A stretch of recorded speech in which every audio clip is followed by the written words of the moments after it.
Saúdo a todos com a paz do Senhor. Muito bom dia, uma excelente manhã para todos.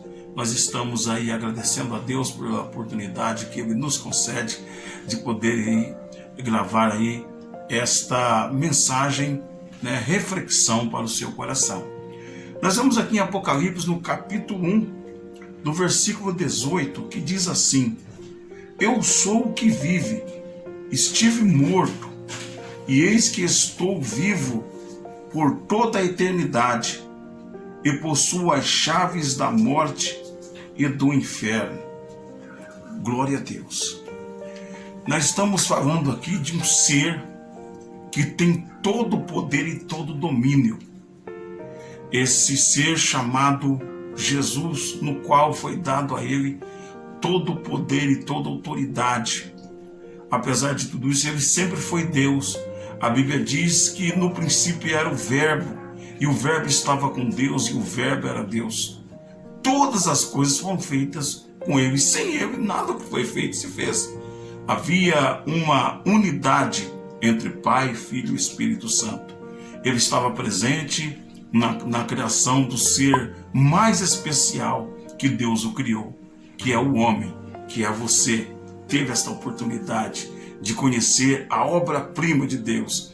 Deus o fez o homem do pó da terra, o argila, fez o barro, soprou sobre esse homem um boneco, soprou sobre ele o fogo de vida, para que esse homem pudesse ser uma bênção nas mãos do Senhor.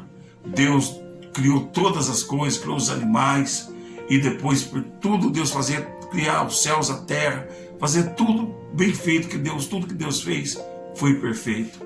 Ele criou o homem à sua imagem e semelhança.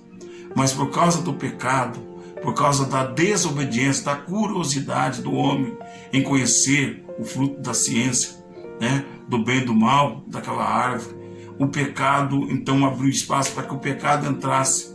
E uma serpente utilizada por Satanás, ela fez com que o homem pudesse cair em contradição, e o pecado trouxe uma grande desgraça para a humanidade. Mas a palavra de Deus disse que no capítulo 13, versículo 15, ali de Gênesis, que o Senhor ali ele dá uma sentença, dessa sentença ele fala para o homem, você vai trabalhar todos os dias da tua vida, vai trabalhar com suor do seu rosto, você vai sobreviver. A mulher, ele disse, você terá dor de parto e terás filhos, Não era para ser dessa forma. E a serpente, Deus fala que ela rastejaria todos os dias com seu ventre no pó. E para aquele que estava usando a serpente, o Senhor disse uma palavra: eis que nascerá, eu coloquei inimizade entre ti e a sua semente, que é a mulher, que é o ser humano, o homem. Eu coloquei inimizade entre vocês. E o que vai acontecer? Vai nascer um dessa semente que você fez isso, que pisará na sua cabeça. E tudo isso concluiu, porque a palavra de Deus diz que os profetas profetizaram a vinda do Messias, a vinda do Cristo, a qual é mencionado em Salmos, o qual é mencionado por Moisés, quando Moisés disse: o Senhor levantará um profeta semelhante a mim. A esse profeta vocês têm que ouvir, porque quem não escutar esse profeta, com certeza serão despedaçados, serão destruídos. E esse profeta é o próprio Jesus, que se fez carne e habitou. Olha que situação que o homem levou ao nosso Deus, a humilhação que o Senhor, a Bíblia diz que ele se fez menor do que os anjos. Olha, se fazer menor do que os anjos, para poder, porque não havia ninguém que poderia fazer esse sacrifício. Quando lá João, Evangelho de Jesus Cristo, segundo João escreveu, diz assim, no capítulo 1, versículo 29, João está batizando ali no Rio Jordão, do mesmo que nós ouvimos uma mensagem agora há pouco, falando sobre o Jordão, e ali estava, depois de anos, estava ali, ele fazendo a obra do Senhor, batizando, fazendo a obra, porque ele era um precursor que o Senhor tinha determinado, quando a Bíblia fala: eis que eu envio o meu anjo ante a tua face, qual preparará o caminho. E agora conclui tudo isso. E a Bíblia diz que quando ele estava ali, ele estava batizando, E ele diz assim, quando Jesus se manifesta, ele fala, eis o Cordeiro de Deus, capítulo 1 de João, versículo 29 do Evangelho. Eis o Cordeiro de Deus que tira o pecado do mundo. Então tudo isso concluiu porque ele veio, cumpriu o seu ministério, pregou a palavra, ensinou a sua palavra com verdade. A sua palavra era como intrepidez, como uma palavra com alguém com autoridade em pregar. A sua mensagem ela cativava. Muitas pessoas seguiam a Jesus porque a sua mensagem era poderosa, ela causava efeito. E interessante de tudo isso, ele disse que depois, como Moisés levantou a serpente, o Filho do Homem seria levantado depois de 3 dias. E se concluiu a morte do nosso Cristo. Mas no capítulo que lemos em Apocalipse, João tem uma visão, essa revelação, quando ele estava na ilha de Pátimo. Diz a Bíblia que ele estava naquele lugar, sendo perseguido por causa da palavra de Deus. Mas antes de acontecer tudo isso, a Bíblia diz que ele foi morto. E a Bíblia diz que ele enviou o Espírito Santo para que utilizasse aqueles que tinha chamado. Ele discipulou, ele ensinou. Mas agora ele tinha que ir embora dessa terra, porque aqui não era o seu lugar. Ele está em toda a terra. O seu lugar é o céu, um trono de glória, aonde ele está contemplando. Ele está em todo lugar, porque a sua onisciência, a sua onipresença, a sua onipotência está em todos os lugares. E a Bíblia diz que ele morreu, mas no 3º dia ele ressurgiu. Ah, se não fosse esse sacrifício de Jesus, o que seria da humanidade?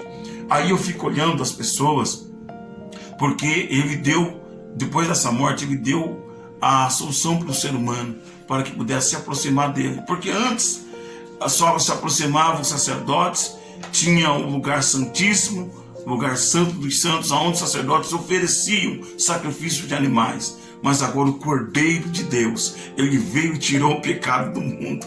Ele veio para salvar. E a Bíblia diz que nessa visão, ele aparece para João. João viu um ser muito glorioso, num resplendor de glória incomparável. Algo que ele nunca tinha visto. Porque João conheceu ele num corpo de homem, aqui na carne. Conviveu com ele no seu ministério, mas agora João viu no seu resplendor, na sua glória. E a Bíblia diz que existia aquele ser com 7 castiçais de ouro, significando as 7 igrejas que estaria na Ásia. Quando ele tem essa visão, ele disse, eis que eu fui morto, agora estou vivo para todo sempre, ou para toda a eternidade, como na introdução dessa Bíblia.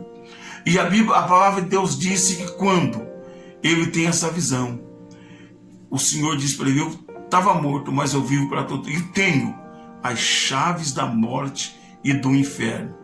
Então, meu amigo, meu irmão, servo de Deus, você que ainda não conhece a Deus, sabe de uma coisa, a sua existência sobre essa terra há uma finalidade. Deus tem um projeto para a tua vida. Todo ser humano, Deus tem projeto. Agora existe o livre-arbítrio de escolher qual caminho se deva seguir, se que com Cristo ou sem Cristo. Por que Jesus fala essa palavra? Eu tenho as chaves da morte e do inferno. A Bíblia diz que ele tem autoridade. Eu sinto Deus em falar isso aqui. Eu tenho autoridade de salvar e levar para a glória, como também tem autoridade de lançar no inferno. Não que ele lance o homem no inferno. O homem tem que escolher qual caminho se deve seguir. O único caminho de seguir é Jesus, porque ele disse lá no capítulo 6, eu sou o caminho, de João, né? Capítulo 6, eu sou o caminho, a verdade e a vida. Ninguém vem ao Pai a não ser por mim. Foi por isso que tudo cumpriu-se em Jesus, através da sua morte. Eu vivo, eu fui morto, mas agora estou vivo. Porque se Jesus não fizesse sacrifício, nós não teríamos livre acesso de encontrar o Pai. Então você que está me ouvindo, tome uma atitude de fé neste momento. Saiba que existe um Deus e a sua existência na terra não é por um acaso. Agora a palavra de Deus está sendo pregada a você. Você tem que tomar uma atitude e aceitar a Jesus e seguir o caminho que é um caminho de vida, vida eterna, né? Não adianta você viver 100 anos, né? bateu o recorde aí, né? Chegar até sair no jornal. Olha o senhor aí de 110 anos, mas a eternidade, né? Porque a gente sabe que no Brasil já tem pessoas dessa idade, pode ser que ainda tenha, que chegou a esse nível de idade, mas sem Cristo a eternidade vai ser muito triste. Então ele disse: eu tenho as chaves da morte e do inferno. Está na mão dele. No momento que Jesus venceu o pecado, venceu Satanás, ele venceu os demônios, ele venceu tudo, através do seu sangue derramado. Esse é o Cordeiro de Deus que tira o pecado do mundo. Somente ele tem esse poder.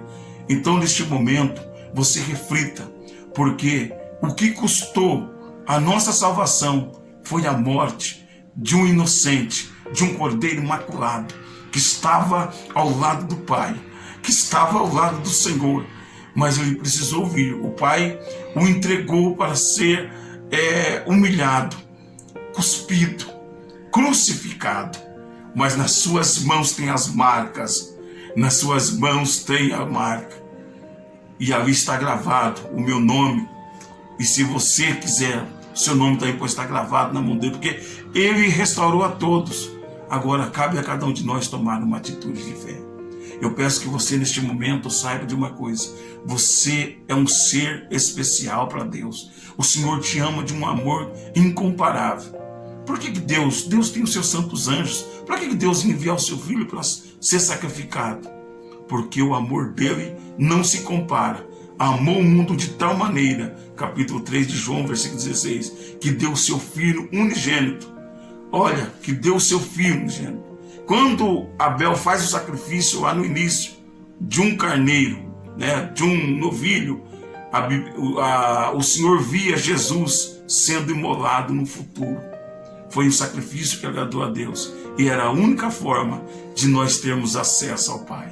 Sabe, você hoje é um privilegiado, mas você tem que tomar uma atitude de fé e seguir a Jesus, porque com Jesus há vida. Porque na eternidade, a eternidade nunca acaba.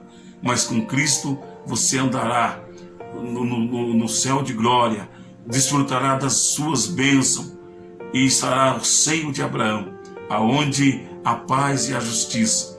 Todos aqueles que forem justos alcançará essa graça e essa misericórdia do Senhor. Então Jesus, ele morreu. Ele já fez o maior sacrifício. Eu estava dirigindo hoje pensando: meu Deus, o Senhor fez o maior sacrifício, o mais pesado o Senhor fez. Eu sei que é difícil, as lutas do dia a dia, é difícil o que nós estamos enfrentando, mas com Cristo no barco, tudo vai muito bem. Que Deus em Cristo te abençoe a sua vida. Tenha aí um excelente dia abençoado por Deus. E saiba que o Cordeiro morreu por mim, morreu por você. E eu peço a você que já se inscreva no canal, que você seja abençoado, manda os seus pedidos de orações para que nós possamos orar. Nós estamos orando, como a minha esposa numa outra ocasião disse, que nós estamos orando, estamos mesmo, e acreditando que o Senhor vai visitar a sua casa. Aonde esse vídeo chegar, Deus vai tocar a sua vida, em nome do Senhor Jesus. Seja abençoado, seja vencedor, porque ele já venceu lá na cruz. Ele foi morto, mas ele está vivo para toda a eternidade. Imagina o que é isso. E tem a marca nas mãos. Interessante que ele tem as suas marcas nas mãos. É algo assim que só ele, para provar que realmente ele foi morto. Que Deus abençoe. Tenha um excelente dia. Fique na paz do Senhor, em nome do Senhor Jesus. Um abraço.